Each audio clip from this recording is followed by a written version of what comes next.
Vous êtes ici dans mon atelier de céramique et de porcelaine et verre. Là, on est dans le 16e arrondissement de Paris. Ça fait maintenant depuis 2009 que j'ai une petite vitrine voilà, dans laquelle j'expose quelques-uns de mes objets ainsi que sur les étagères derrière moi. Et sinon, je donne essentiellement des cours, aussi bien à des jeunes que des plus âgés. J'ai un petit peu tous les âges.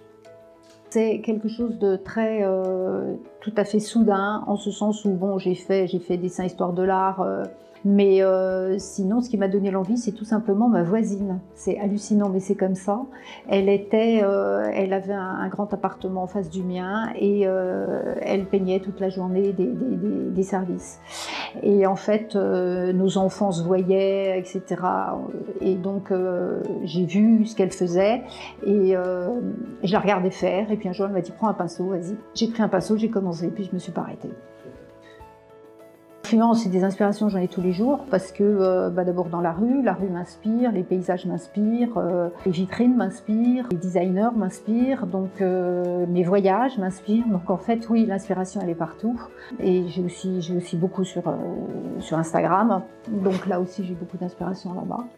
Un diplôme, non. Après, des compétences, je vais dire non. Tout dépend si on veut devenir professeur, si on veut en faire sa profession ou pas.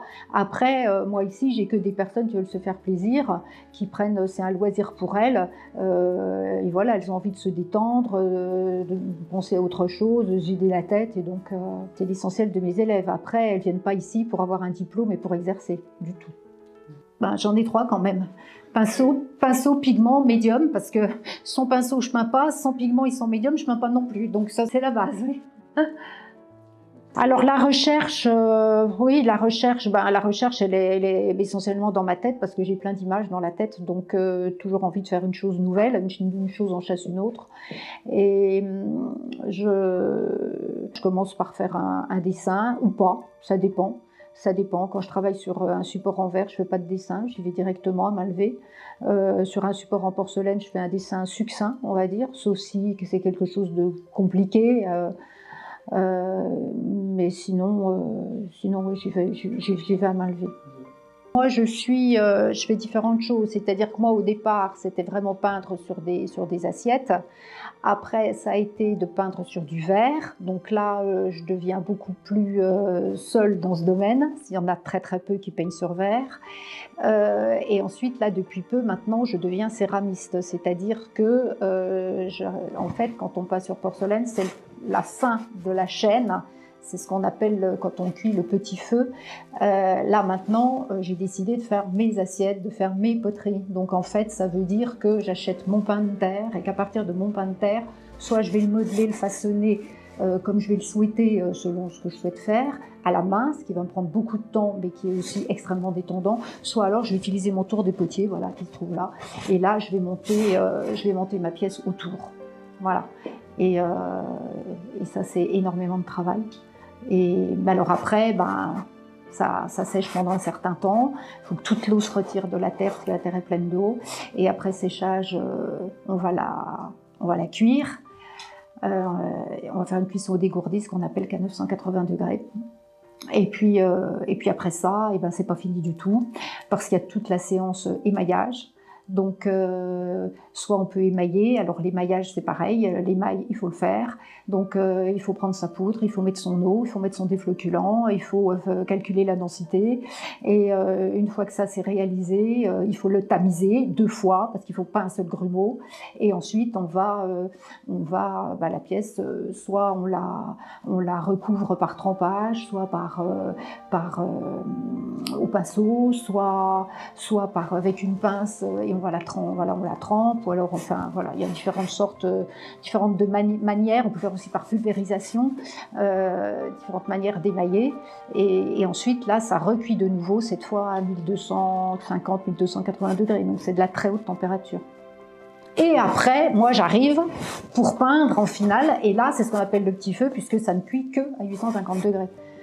Donc après, moi j'arrive avec pour la fin. Donc ça, c'est vraiment savoir tout faire de A jusqu'à Z. Ce sont des pigments qu'on doit préparer avec des essences, un médium obligatoire, et puis ensuite, après, ça peut être de l'essence d'orange, de la lavande, ça dépend ce qu'on veut faire.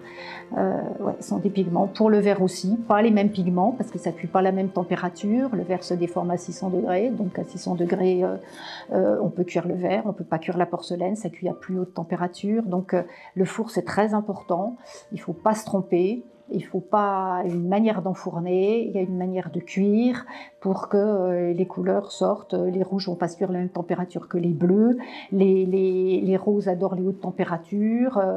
Voilà, donc tout ça, c'est des erreurs à pas commettre parce que le four, mine de rien, ben, c'est quand même lui qui décide en finale et parfois on a des déconvenus quand on l'ouvre. J'adore travailler seule. Après, quand j'ai peu d'élèves et que je me mets dans un coin et je travaille, mais je fais toujours un travail qui me permet de m'arrêter. Je ne vais pas commencer quelque chose qui me... Parce que parfois, quand on peint, on ne peut pas s'arrêter.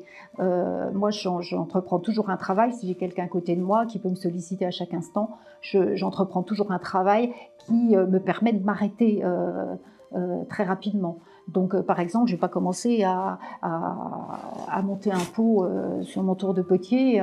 Ça, c'est pas possible parce qu'une fois qu'on a commencé, il faut que je termine. Donc, l'idéal pour moi, c'est d'être seule. Faut un professeur quand même, parce que c'est quand même, il y a beaucoup de choses à savoir. On ne peut pas se lancer tout seul. C'est compliqué tout seul parce qu'il y a beaucoup de choses à savoir et qui viennent au fur et à mesure de la pratique. On ne peut pas faire un cours théorique en amont, c'est vraiment au fur et à mesure qu'on rencontre l'obstacle qu'il faut le gérer.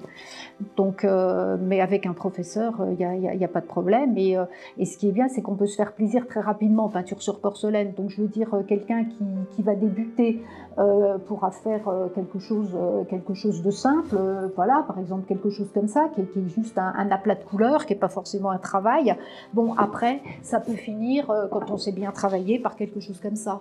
Donc voilà, il y en a pour tout le monde, j'ai envie de dire. Voilà, il suffit de s'y mettre et puis d'être patient aussi, d'être patient, de prendre son temps. Voilà, mais c'est très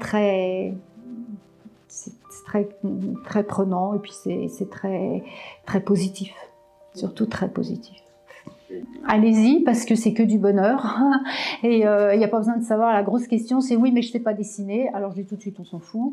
Vous ne savez pas dessiner, vous décalquez. Ici, tout le monde décalque, il n'y a que moi qui dessine. Donc, voilà. Et puis après, vous vous lancez. Être zen, très détendu, toujours.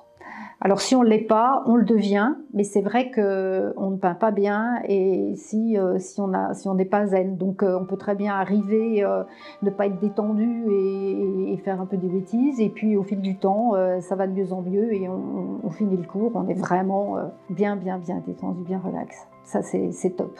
C'est vraiment une activité extrêmement déstressante. C'est un bien-être total, on oublie tout et en plus ce qui est génial c'est que ça donne confiance en soi parce que c'est quelque chose qu'on réalise soi-même donc c'est extrêmement positif. On peut personnaliser quand on fait soi-même les choses donc ça c'est bien aussi. Ça a beaucoup d'intérêt et ça donne énormément de bonheur. Moi ça fait plus de 20 ans maintenant que je suis dans ce métier et c'est sans cesse renouvelé tous les jours.